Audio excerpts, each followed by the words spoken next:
Bismillahirrahmanirrahim. Assalamualaikum warahmatullahi wabarakatuh.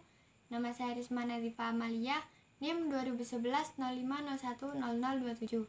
Di sini saya akan menyampaikan materi tentang ekonomi tertutup dengan tanpa kebijakan pemerintah dan kebijakan pemerintah.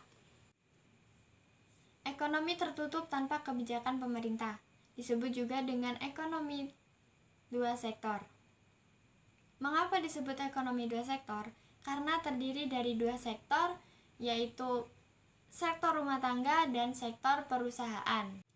Interaksi pelaku ekonomi dalam perekonomian dua sektor dapat dibedakan dalam corak kegiatan ekonomi. Yang pertama, melihat interaksi pelaku ekonomi dua sektor dalam kondisi perekonomian subsistem.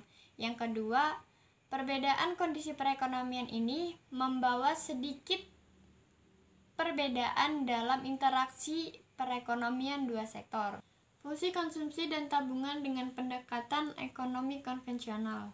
Menurut Keynes, konsumsi merupakan fungsi pendapatan. Rasio perubahan pengeluaran konsumsi dengan perubahan pendapatan lebih besar 0 mencerminkan pengeluaran konsumsi rumah tangga akan meningkat seiring dengan meningkatnya pendapatan. Sedangkan perubahan pengeluaran konsumsi dengan perubahan pendapatan kurang dari 1 mencerminkan kenaikan pengeluaran konsumsi akan selalu lebih kecil dari kenaikan pendapatan. Fungsi konsumsi dan tabungan dengan pendekatan ekonomi Islam. Pandangan Fahim Han mengacu pada pandangan Keynes yang menyatakan konsumsi yang dilakukan rumah tangga dipengaruhi oleh tingkat pendapatan, sedangkan pandangan Midwaley menyatakan dalam mengembangkan fungsi konsumsi dalam persepsi Islam itu menggunakan dua hipotesis, yaitu hipotesis pandangan mutlak dan hipotesis pandangan relatif. Selanjutnya, ekonomi tertutup dengan kebijakan pemerintah disebut juga dengan ekonomi tiga sektor. Mengapa disebut ekonomi tiga sektor? Karena terdiri dari tiga sektor, yaitu sektor rumah tangga, sektor perusahaan, dan sektor pemerintah. Campur tangan pemerintah dalam perekonomian menimbulkan dua perubahan penting dalam proses penentuan keseimbangan pendapatan nasional.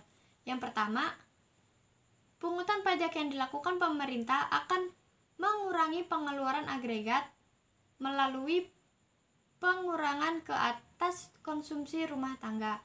Yang kedua, pajak memungkinkan pemerintah melakukan pembelanjaan dan akan menaikkan perbelanjaan agregat. Campur tangan pemerintah juga menimbulkan tiga jenis aliran baru dalam sirkulasi aliran pendapatan. Yang pertama, pembayaran pajak oleh rumah tangga dan perusahaan kepada pemerintah. Yang kedua, pengeluaran dari sektor pemerintah ke sektor perusahaan. Dan yang ketiga, aliran pendapatan dari sektor pemerintah ke sektor rumah tangga. Cukup sekian dari saya, kurang dan lebihnya mohon maaf. Hadza wallahu yar'ana wa yafazna walhamdulillahi rabbil alamin. Wassalamualaikum warahmatullahi wabarakatuh.